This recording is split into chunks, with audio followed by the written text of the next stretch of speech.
Right, so today we are testing Indiana Jones with the lowest recommended GPU, which is the RTX 2060 Super. Let's just make that a little bit bigger. So you can see that the 2060 Super here says that the preset should be low and the resolution target is 1080p native 60 frames per second. Right, so let's just go over the settings here quickly. I do have a faster CPU though, but I just want to make one or 2 points here or show you one or two things.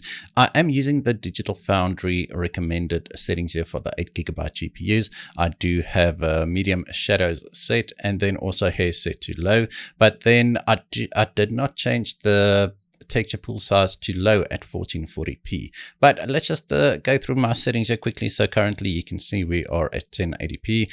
It says custom, and there you can see texture pool size is medium. Although I'm using these settings, it still tells me that the VRAM requirements exceed available video memory. But I mean, you can change one or two things here to claw back a little bit of performance, but these are basically the settings that I used. And then just one disclaimer, I am recording this locally. This is actually my recording PC, so I am using GeForce Experience for the recording. So there is around a 4 to 5 frames per second performance hit. So that's why if we have a look here, we are getting around 56, 57 frames per second. I'm testing in this first jungle.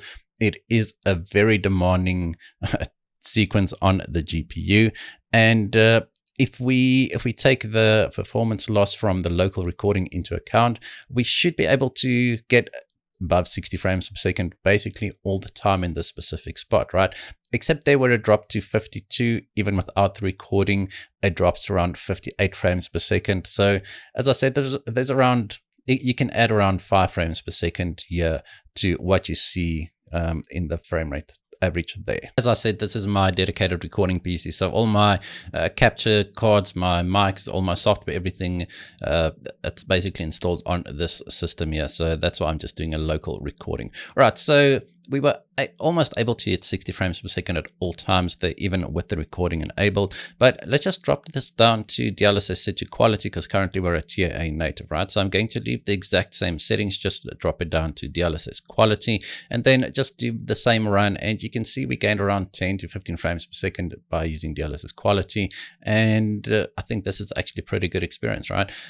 You really can't be that picky if you play on the minimum recommended GPU, but it seems like the spec sheet is quite accurate here. We are able to hit 60 frames per second in native, and if you want to maintain just above 60 frames per second, just to make sure that you do not drop below 60 frames per second, you can just enable DLSS quality. DLSS looks very good in this game, and seeing that we are always using a ray trace global illumination, remember that's enabled by default, the DLSS does come in handy to increase your frame rates, right? But even without DLSS, the performance is actually pretty acceptable here with the RTX 2060 Super. Right, so let's move this over to 1440p and see. I'm going to leave the exact same settings, right? I'm going to first test at native. I did not change the texture pool size to medium. You might want to do that. I'll show you that why just now, but you can see the frame time graph is very, very jittery now at the moment.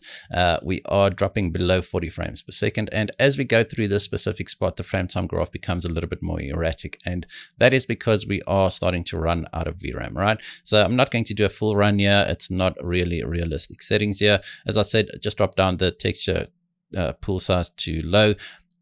I personally don't like the look of it because it the textures in the distance, they just don't look very good, and they load in a lot closer to the camera, so it is a little bit more distracting. So you can always just enable DLSS quality here, and remember local recording, you can add around 5 frames per second, and we should be able to hit close to 60 frames per second with DLSS quality.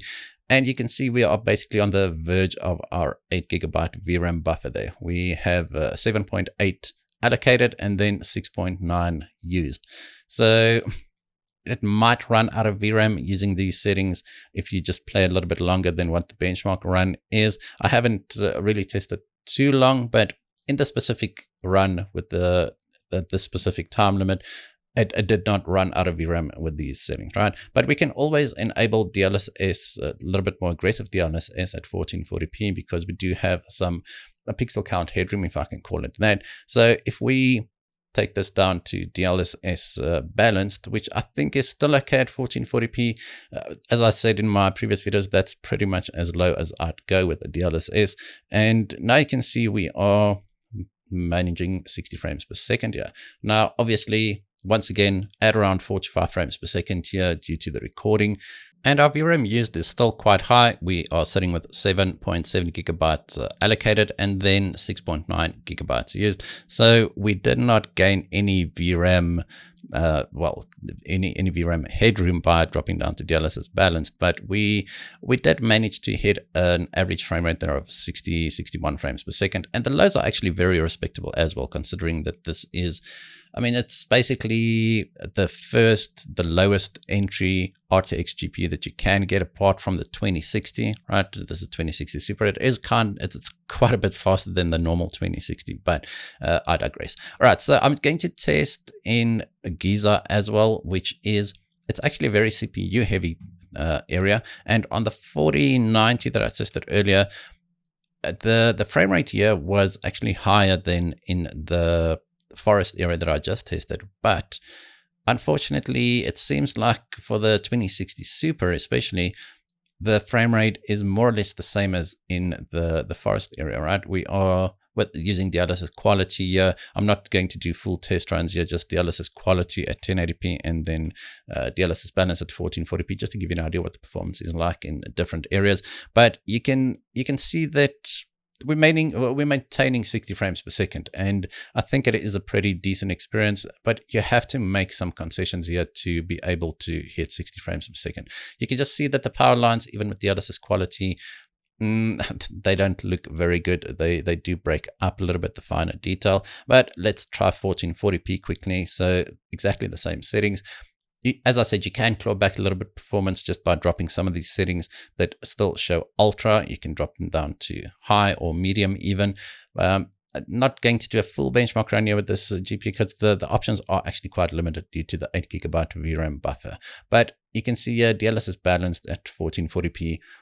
Almost hitting 60 frames per second at all times, except here you'll see we drop down to around 49 frames per second. So even if you do add the 5 frames per second that the recording costs, it's going to drop below 60 frames per second using these settings. But I don't think VRAM is the limiting factor here.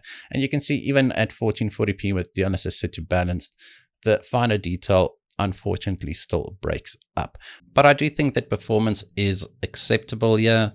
As I said, you should be able to hit 60 frames per second most of the time. Our lows are pretty decent. We're not running out of VRAM in this specific run.